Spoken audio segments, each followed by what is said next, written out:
name is Deanne.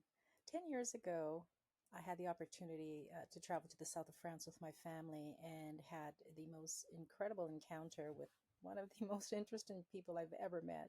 And her name is Alice. Over the years, we kept in touch via FaceTime, and every single time she would share these incredible stories about her life, a connection with the spirit world, and she is hilarious. One day I said to her, Alice, you got to write this shit down. And she said I would, but I am severely dyslexic. And I said, well, I'm not. So for the past 8 years, we have been writing down her stories. And when publishing became really, really tricky, wanting to honor her as best as I could, I decided that maybe a podcast would be the best way to share her stories because she does feel that part of her journey here, her time on earth, is to share her experiences. So I will honor her in trying to do as best as I can to do that. And we'd love to hear what you have to say.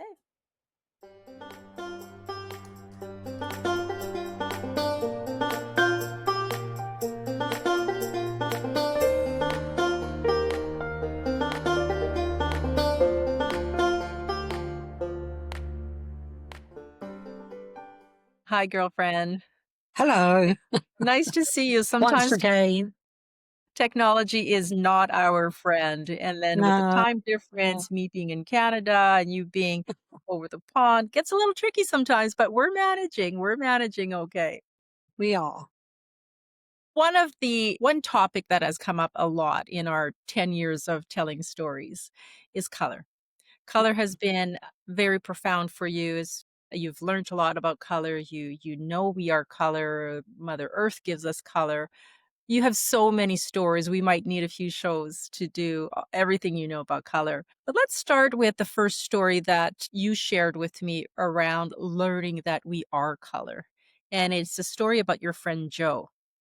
Mm.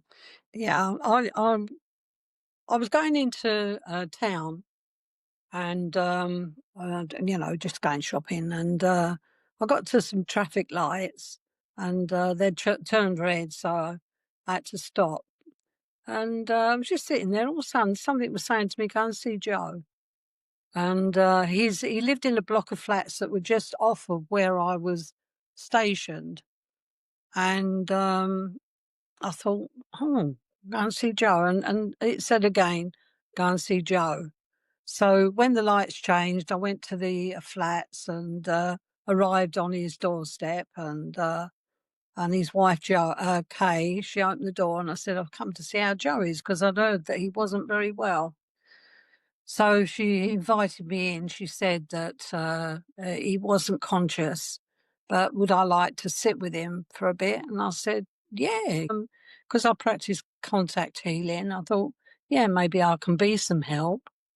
So I sat on the side of the bed and Kate had some jobs to do, so she twandled off. And I was sitting there and I just knew, I was sitting there very quietly and I just knew that Joe was missing, like from the waist down. He wasn't there anymore.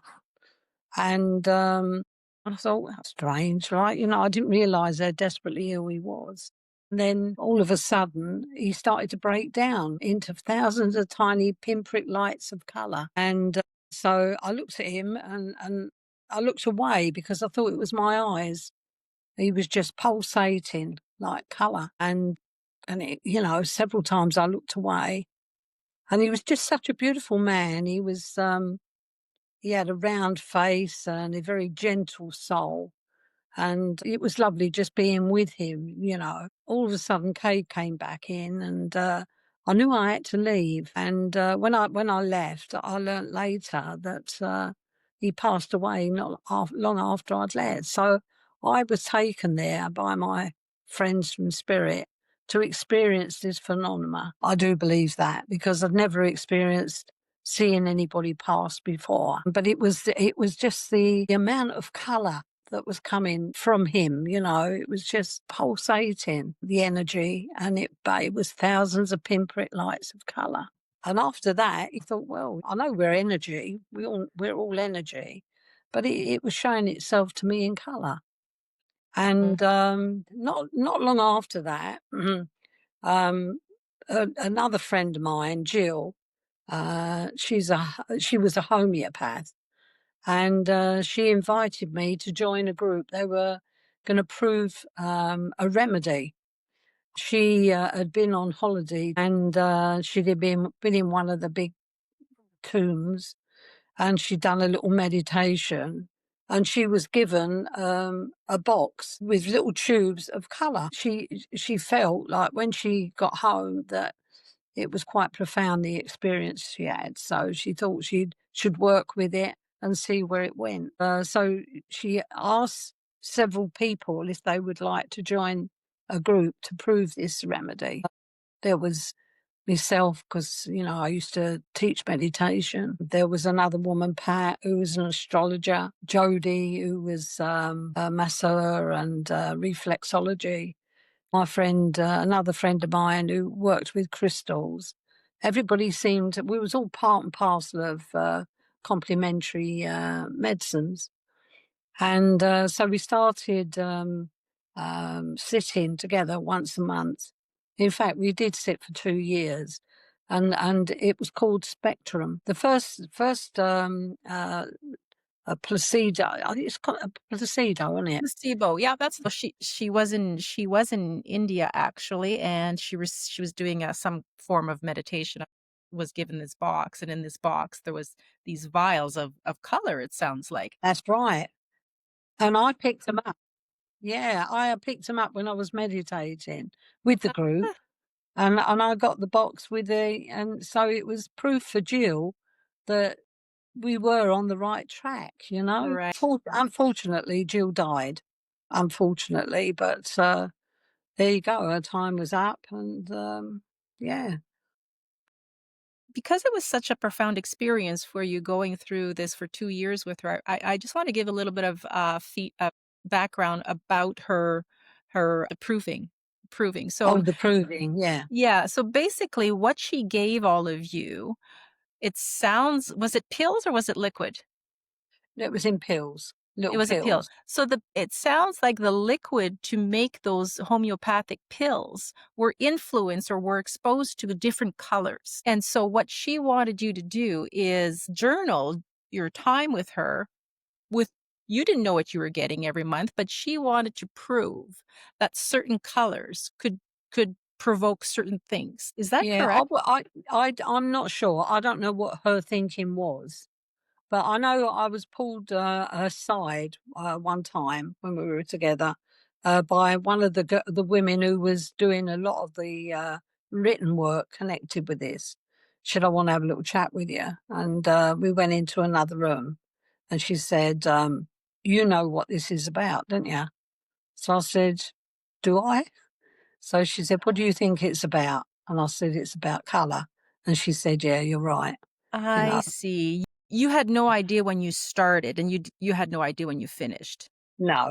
When she wrote her book is when it all came out. I understand now. So she did Uh, write a book. Yeah, and I do believe that, I mean, it was in play. She was, using it, and I feel sure that it's probably still being used Her book in the homeopathic field. Mm. is still, in circulation, and it's called The Homeopathic Proving of Spectrum, and her name is Jill Dransfield, for anybody who's Yeah, interested. that's it. Yeah. Yeah, yeah, yeah. I couldn't read it myself. It was all complicated, but It looks complicated when I researched. You had the privilege to participate in something that, again, other people can learn through her because of you, blah, blah, blah. People who can read the book will read the book. People who don't read the book, like you, learn through experience. yeah, Correct word. yeah. Um, the first one we had was on a Sunday. We got together, and we took part of this remedy. When I got home, all my walls were all going pink. I thought, Jesus, what's all this about? And I just had this great urge. to take my dog for a walk. I had a dog then, her name was Chloe. And so I got gathered Chloe and off we went to some woods that were not very far from where I lived. And as I was walking down the road towards the woods, like on a rainy day and the car's been standing, you get a bit of petrol and the rain, it makes it colour run into one another, don't Right. they? Yeah. And I could see that happening, and there was like a shimmering in the same space. And I mean, normally I'll turn around and clear off, but I thought, no, I felt comfortable with it and felt to follow it. So I started walking into the woods. I had no fear at all. I mean, normally when you go into woods and it's getting a little bit dusk, you sort of think, oh, I don't think I should be here. But no, I had no fear. And as I was walking, the feeling of people walking behind me, and in my mind's eye. I mean, I'm walking forward, but in my mind's eye, I could see these very tall people walking behind me. They were it was about 6 or 7 of them, and, I'd actually met these people before, and they were in just loose, like, white garments, and I could see they got sandals on, and they were just following me. And as I say, there was no fear at all, with this experience. And they started talking to me. And one of them said, if there's a swimming pool and half of it is still and the other half is disruptive, and you had two swimmers, who would reach the pool, the other side of the pool the quickest? Of course, the one in the still pool. And it was like, it's like human race. We should be a lot further in our knowledge than what we are. But because we're very physical and that we tend to think in the physical way and we don't include the spiritual, we're behind. It was, they were saying that we were behind our learning and we need to, start to think differently. And that was really interesting. And then I see like an amphitheatre, and there was all these young people just sitting there, and they were dressed very casually, and it was like they were in meditation. And I felt that this was future. These were future times I was being shown, where young people would sit and things would be more quieter and beautiful, and their faces were shining, and it looked like they had arrived at where they should be. I just feel that we're behind. Can I ask a question about that? Absolutely. So when you describe the pool, and again, I've heard this story, but I just wanted to clarify. When you describe the pool and there's a calm side and a not so calm side, the message that you were getting is, of course, you're going to get further if you stay in the calm side. You also explained that part of the issue for us is that we concentrate on the physical and not enough on the spiritual. So if we Mm. did concentrate a little bit more on the spiritual, we would be in the calm side of the pool. Is that another way to explain what your interpretation of that was? Yeah, yeah. Yeah? I feel like that we could be a lot further than what we are, you know. Mm.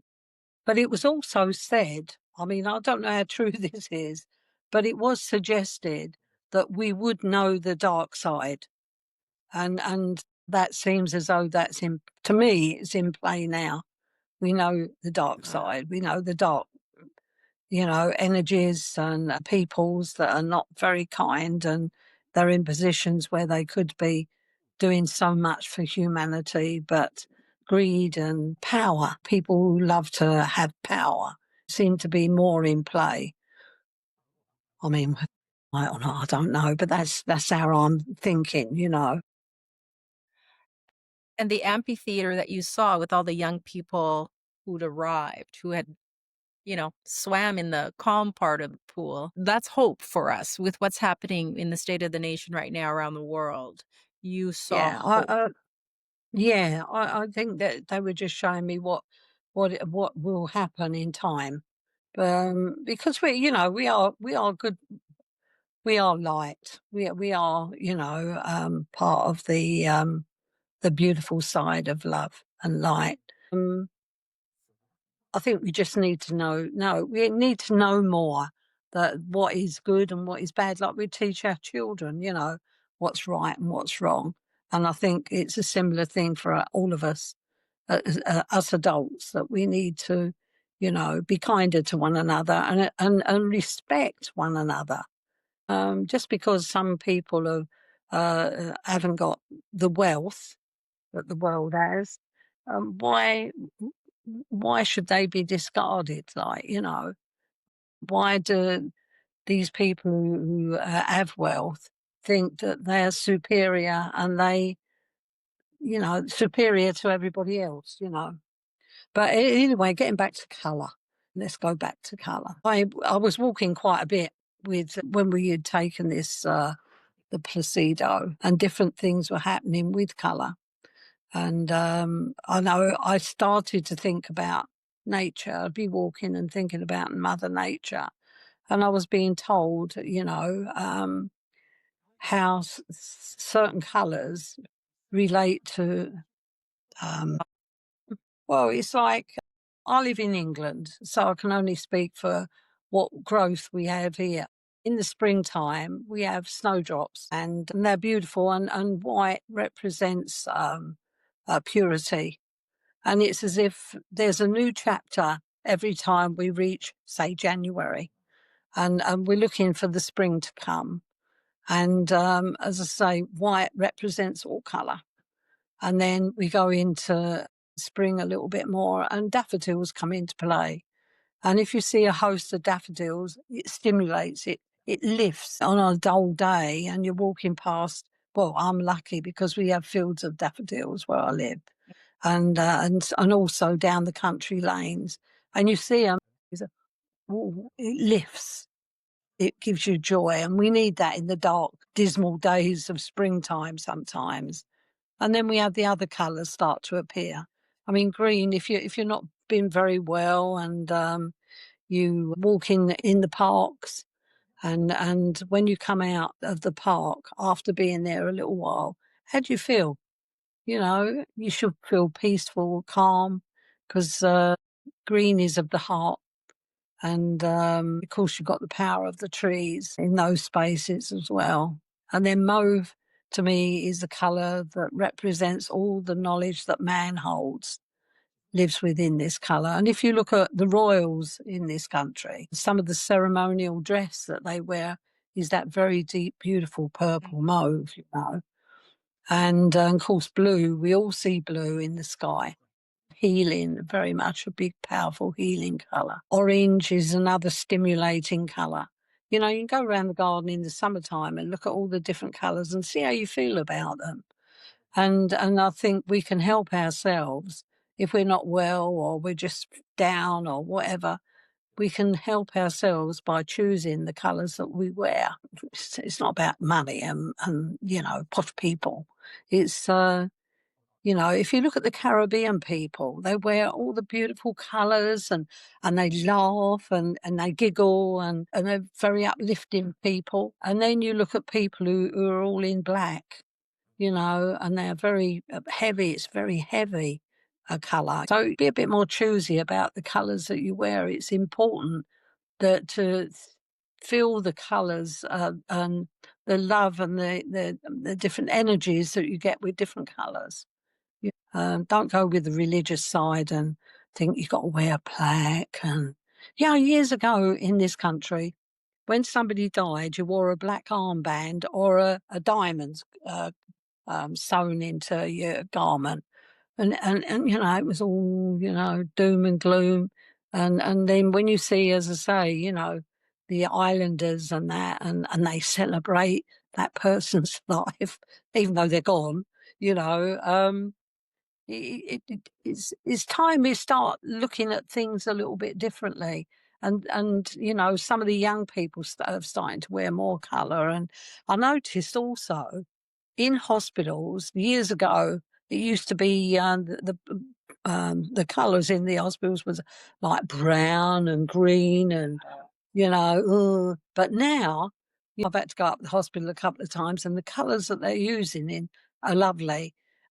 If when you think about it, if you're sitting there waiting for an appointment, maybe it might be something serious, to have those colours around you, um, just give a thought to how you feel sitting with those colours, you know? Hope I've explained myself well. Absolutely. Be I remember my dad passed away, and for, many, many years after, my mom didn't wanna wear the color red because red was a happy color, and she felt guilty wearing red because her husband had passed away. And I might not get the years right, but it was at least 7 or 8 years later where she said I had no idea, and she said that to me, and I just said, "Mom, do you need permission to wear the red?" She didn't answer me, but the next week she had a red T-shirt on. It's Yeah, interesting. It's a part of the religion, part of being yeah, Catholic. yeah. And yet you see the old bloke up there with his all his stuff on and all the gold and all that, and all the money that these some of these preachers and priests wear, these clothes, like think all that money that's gone into that garment could be paying for some poor souls. Even some people can't afford to have a certain operation that they need. Well, that money should go to that sort of thing. It seems like we're putting money into the wrong things. Mm. But wouldn't it be lovely if you went somewhere and everybody was in a different colour? You imagine the upliftment that would be in that space, because of colour. Oh yeah, I've seen a few colourful people in my time, and but they're never miserable. They're always upbeat and a little laugh and they're jolly jolly. And I mean, if you do decide that you want to wear black, well, wear something with it. Wear silver with it, maybe, or pink goes with black, green goes with black. Lovely lime green with a nice black, and you know, jazz it up a bit. We need to lift ourselves because everything's so doom and gloom. Maybe the fashion designers in New York and London are gonna be calling you, Alice. You reckon? Yeah. That would be good, wouldn't it? Hey? I wanna go back to with the story that you started with testing proving the spectrum. Spectrum is a homeopathic remedy, and you talked about the different vials of different colors and placebos. So placebo means that you aren't getting the real thing. So you never knew if you were getting the placebo or the real thing, is that correct? Yeah, yeah, that's right. Yeah. And were you given the same color every month? No, no. You were experiencing different colors? Um, um, I was experiencing, different things were happening to me. I was seeing, people and things, and I told you the story about when I was taking my dog for a walk. Did I tell you that one? Well, Well, we've had it's many like reading dog the book, isn't stories, it? but Yeah. Um, I was going to go to one day. It was a lovely day, and I was going to go to a meeting, a little centre that I went to. So I decided to take Chloe for a walk, a nice walk, before it happened in the afternoon. So I walked away from the village, went to up a lane called Five Lanes.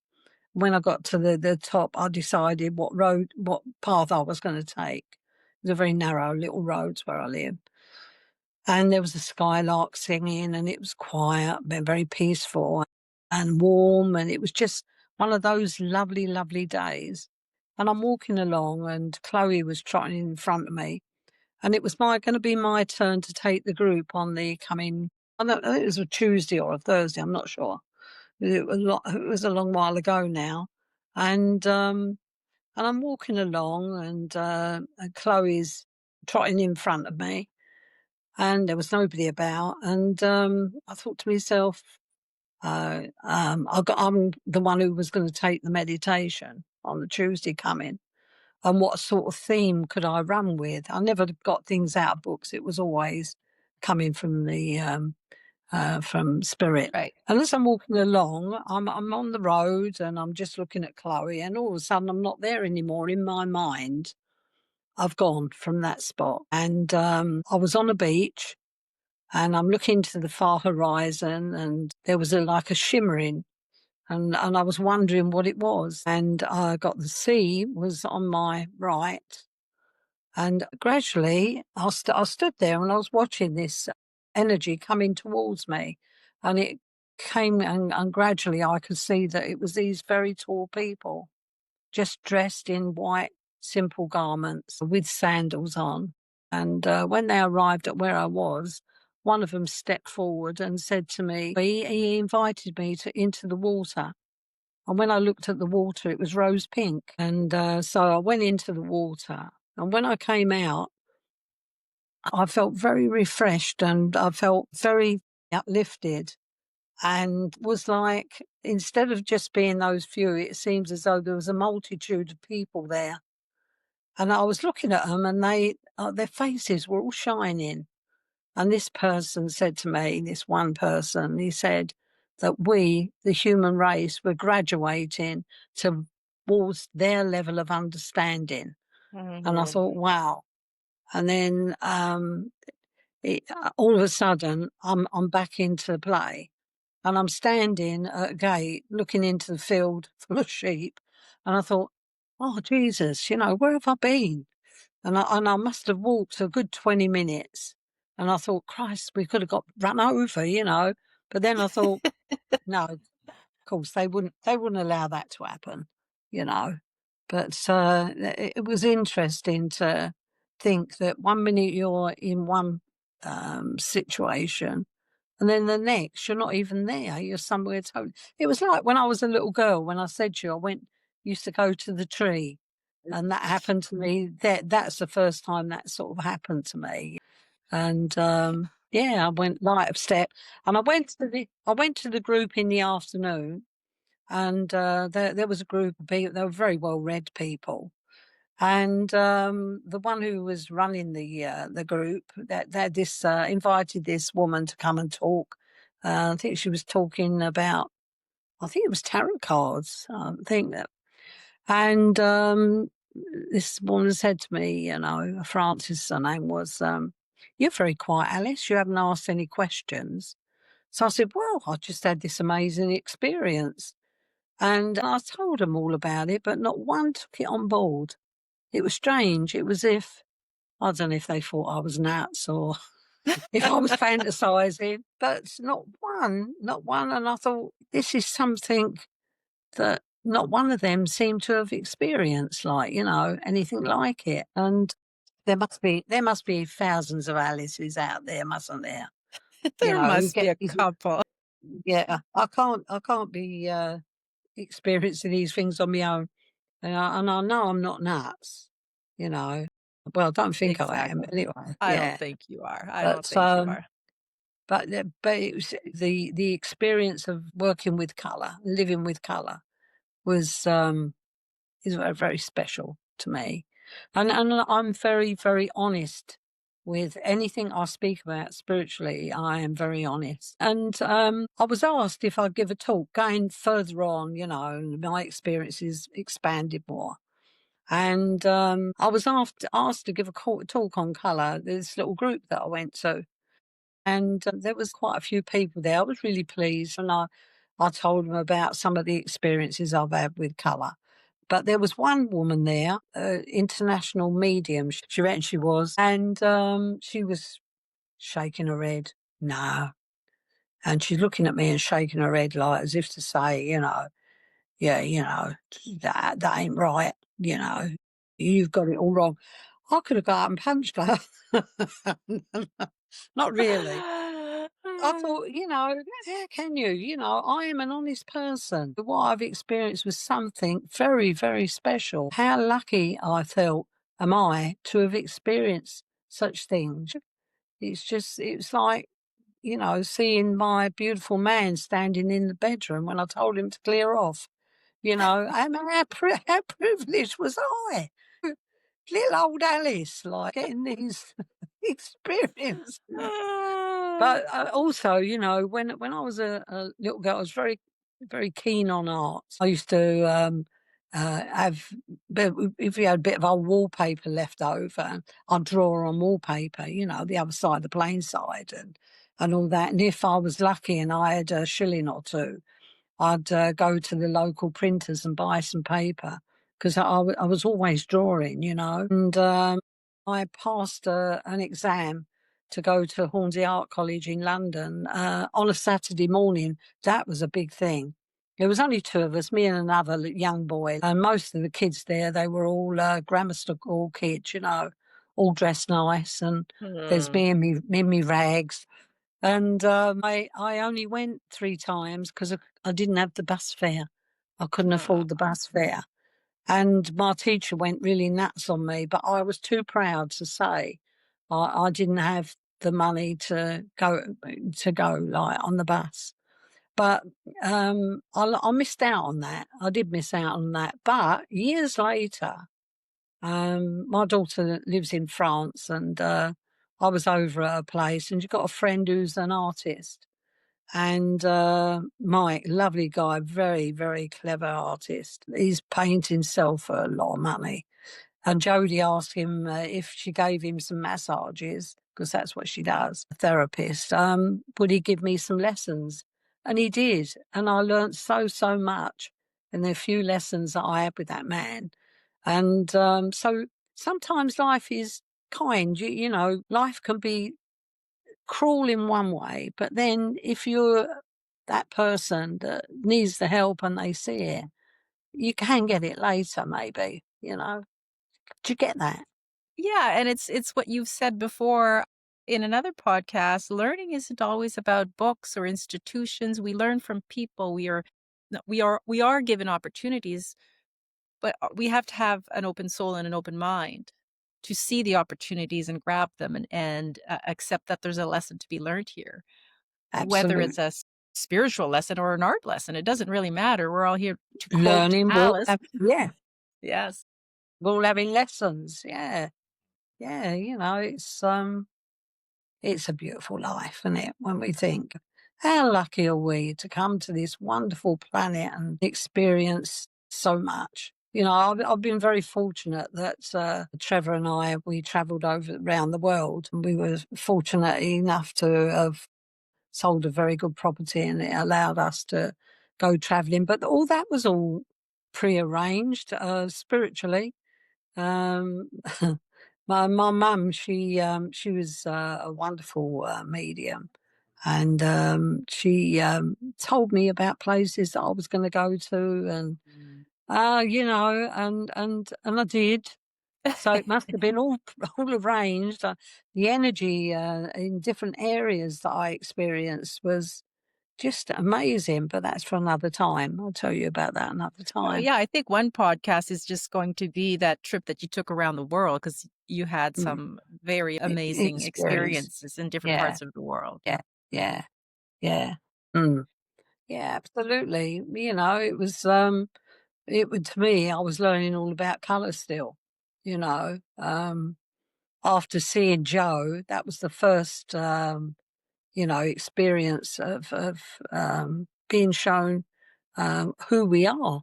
We are not just physical. We Mhm. are we are a colour. We are energy and colour. Oh yeah, I'm gonna let my little light shine when I when I pop over to the other side. But I'm sure we are all these beautiful people like doctors and nurses and these people who give. Their colours must be amazing. Now and again I'll see it when somebody's talking to me, and I might see like maybe mauve coming off their fingers. Um, um, when they say, "Can you see their aura?" Don't see it as a rainbow around a person. I'll see just an individual colour coming off that person. Not always, but just now and again I'll see that happen. You know.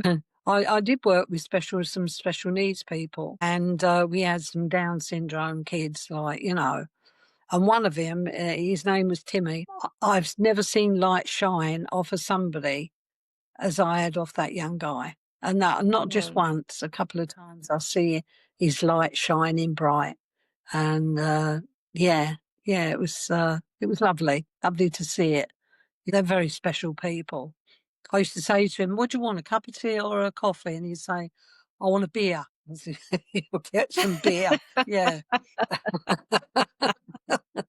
Well, even through the 10 years that we've been chatting, 98% of it has been through FaceTime, and you have at times have seen color around me when we were talking Yeah. millions of miles apart. Yeah, Yeah, yeah, that's interesting.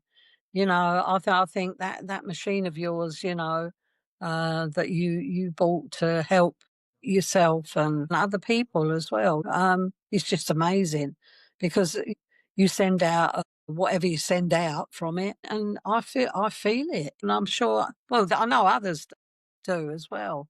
You know, it's just amazing that you're a million miles apart, but and it's like when somebody's on their way home and you pick that up, that they're on their way home, you know, it's like animals do it, don't they? They know when you're coming home, you know. It's right, right. we need to concentrate more, yeah, more on the wonderful things in this life. We need to bring them back into play and listen to some of the little children, the things that they talk about, the, you know, they play with unseen friends and that. That's not, you know, fantasy. That actually happens. Yeah, It does. yeah, You know, I agree let's with get you. let's get back to the lovely things in life. You know, all this doom and gloom. I remember after the war, you know, you'd have the serious news bit, but they always left on a light note. Do they do that now? Mhm. Absolutely not. We've got into a bad No. habit. We've got into a very bad habit of, you know, being, you know, let's bring the best side back into play. And just for the listeners, the machine that Alice is referring to is I have a Rife machine, and a Rife machine is basically works off healing frequencies. So here I am in Canada, and I can send frequencies to Alice in England to help her with any kind of ailment, physical, spiritual. And do you want to tell them one time when I opened up your heart chakra? No, no, it's your story. Go Okay. on. So, You have a little, I don't even I have your permission to share. God, yeah, yeah, most Okay. definitely. We can always cut it out. So, I don't This remember is a what we two-way were thing. it is a two-way thing. So, I don't remember what it was that we were focusing on, but I don't remember the actual issue, but we decided that or I had a meditation in my meditation, it suggested that I should open up your heart chakra. So, with my machine, I do that, and then the heart chakra frequencies go find you.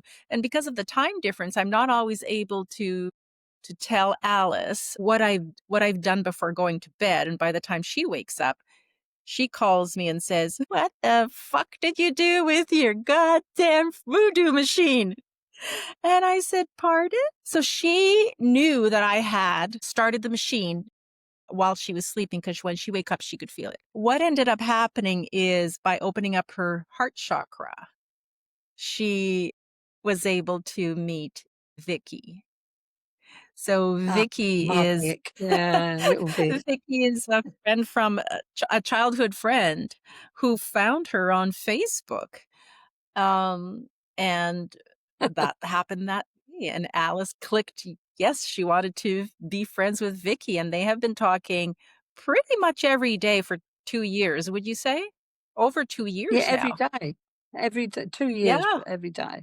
But I met him when we were 16, and we'd gone to a club, a school club it was, and we all used to go. It was a really good club, and we had all the best music. And, he was saying, you know, that he said, "I've loved you for 67 years." I went, "I'll leave it out." But he said, you know, I used to go up there, he said, "I'd work hard all week on Friday nights.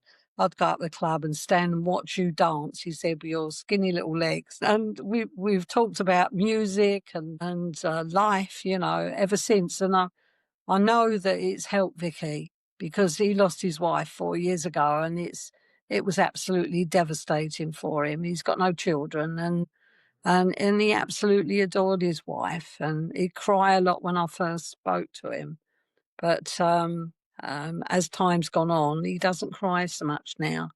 And he done me a big turn as well. It's just lovely to have somebody my own age that I can talk to. He's a beautiful soul. He's a very gentle man, and yeah, I'm glad that we found our friendship. Again. Yeah, yeah. Oh, Vic, yeah. I said when we go to heaven, yeah, I'll be going up the hill looking for Trevor, and he'll be going down the valley looking for his Carol. Yeah. But in the meantime, here you are enjoying life with Vicky as much as you can because you are hours apart. You've seen each other once in person, but you see Yeah. each other every night on Facebook. Yeah. Yeah, but we chat away. Yeah, it's getting late. I ain't chatted him tonight. He must think, I wonder where she is. Yeah. Date night with Alice and Vicky. Okay. I know we have a lot more color stories. I know we do. But for today, I think we're going to wrap it up here. And we will probably have a part 2, maybe part 3 for your experiences with color for sure. So on that note, the moral of the story is if you're feeling shitty, don't wear black.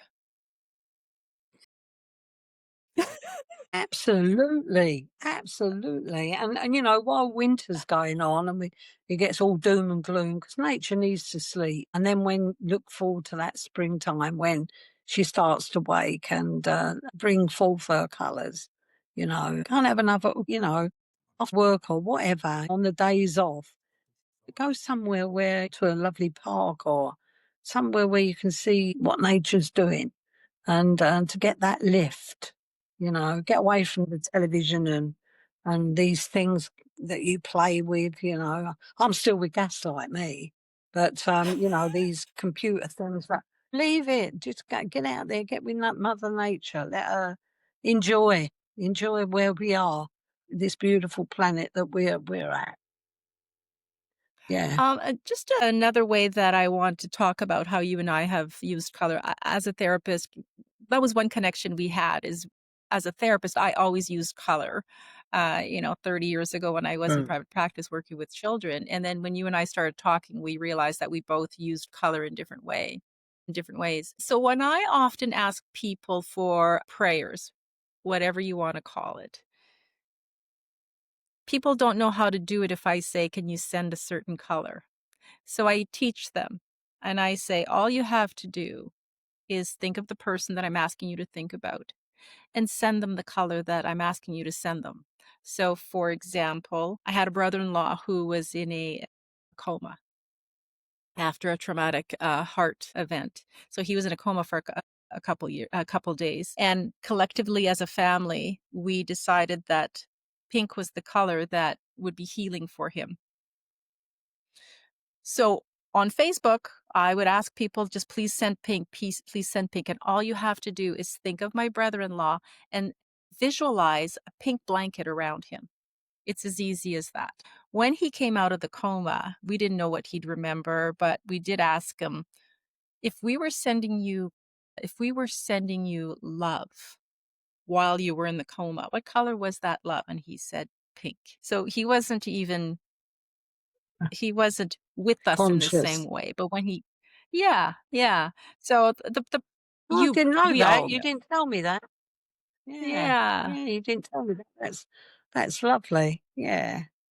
I know when my mum passed away, I'd gone to the little centre. I was in Africa when my mum passed away, and when I came home, I had her ashes, and I was gonna take them back to London. I'd gone to the little centre, and they were in the car with me because I was gonna go the next day. And as I was driving along, and the road was most beautiful blue. Sorry, mauve.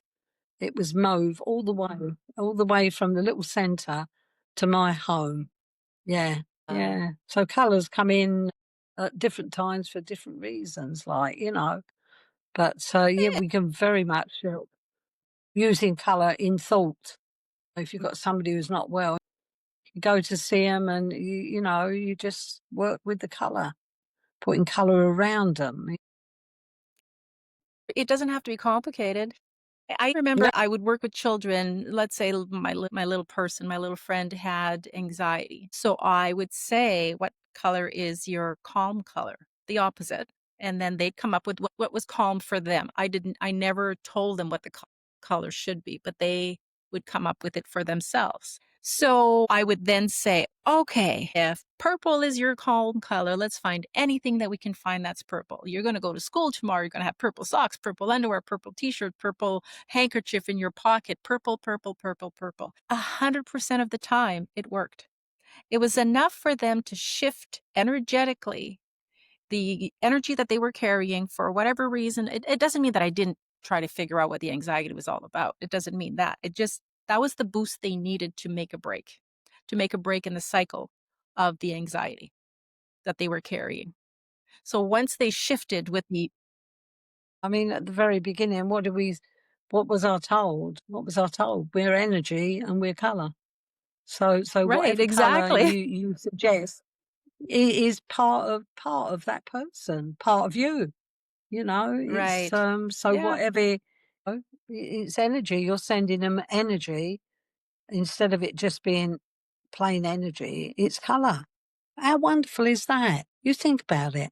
You know. Look at our two worlds coming to full circle, Alice. Look at us. Because when I worked with children, I did not know you. And my experience with working with color with children was, again, I mean, I am a trained therapist, but it wasn't my training that taught me about color. It was through experience. Because if I said energy to a kid, they might not understand. Most adults don't even understand. But if I gave it color, kids understand color. So that Of course they do. made more sense for me. Yeah. Yeah, yeah. It's lovely, isn't it? Everything's lovely. I've got brown on tonight. Look, I've got brown. Yeah, I'll have a nice coloured scarf next time we meet. I'm exuding Right. my green to you, where we're sharing. Yeah, I can see. Yeah, well, green and brown do go, don't they? They're colors in Yeah, the forest. absolutely. Yeah. Now I'm going to go because poor Vicky will probably think that I'm dead and gone. He's probably thinking, oh dear. So I'm going to say good night and God bless and go and see my Vic. Thank you again. Thank you again for Yeah. your wisdom and your love. Love you loads. Yeah. And good night. Good night to everybody who's out there. Yeah. Love you loads.